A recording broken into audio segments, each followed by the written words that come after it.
అంటే మేడం కంప్లీట్‌గా ఆయన ఆంధ్రప్రదేశ్‌కి పెట్టుబడులొస్తే, ఆంధ్రప్రదేశ్ డెవలప్ అయితే, మళ్ళీ ఆయనకి ఓటు వేయరు అని ఏమన్నా అనుకుంటున్నారంటారా? దాని గురించి ఏమన్నా ఇబ్బంది 100%. పడుతున్నారంటారా?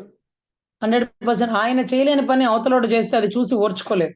అవతలోడు బిగిన్ చేసిన అన్నా క్యాంటీన్ అసలు నిర్విరామంగా ఆపేసిన తరుణం మనం చూసాం. ఇదైతే ఆ! చంద్రబాబు గారి ప్రజా వేదిక అంటే ప్రజలకు ఉపయోగపడే వేదికని భావించకుండా కక్షకట్టుగా కొట్టేసినటువంటి పరిస్థితి. సో, ఇది ప్రజా సంపాదనండి.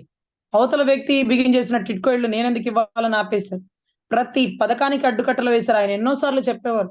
నేను తెలంగాణ ఉమ్మడి ఆంధ్ర రాష్ట్రం ఉన్నప్పుడు ముఖ్యమంత్రిగా ఉన్నప్పుడు నేను విడుదల చేసిన పథకాలు గాని, లేకపోతే జీవోలు గాని నెక్స్ట్ వచ్చిన ముఖ్యమంత్రి ఫాలో అయ్యేవారు. అంటే కోట్ల విజయభాస్కర్ రెడ్డి ఫాలో అయ్యారా? రోసయ్య గారు ఫాలో అయ్యారా? ఇంకొకళ్ళు లేకపోతే ఇప్పుడొచ్చిన కేసీఆర్ గారు ఫాలో అయ్యారా? కానీ ఇప్పుడొస్తున్న రేవంత్ గారు కూడా ఫాలో అయ్యారు. కానీ ఒక్క ఆంధ్ర రాష్ట్రంలో మాత్రం నేను ఏదైతే మంచి ఉద్దేశంతో స్టార్ట్ చేసిన ప్రతి ఒక్క దాన్ని అడుగడుగున ఆటంకపరుస్తున్నారు. ఎందుకీ కుట్రకోణం? రాజకీయం చేయడం నీకు చేత కాదా? ఆ! రౌడీ రాజకీయమే చేస్తావా? అలా అయితే రాష్ట్రాల నుంచి పారదోలుతారు. మహిష్మతి ఊపిరి పీల్చుకో అంటూ ఒక ముఖ్యమంత్రి గారు, ఉప ముఖ్యమంత్రి గారి పుణ్యం అంటూ ఈరోజు అసెంబ్లీ సుభిక్షంగా నడుస్తుందండి. సుపరిపాలన అందిస్తారని మేమందరం మనస్ఫూర్తిగా నమ్ముతున్నాం.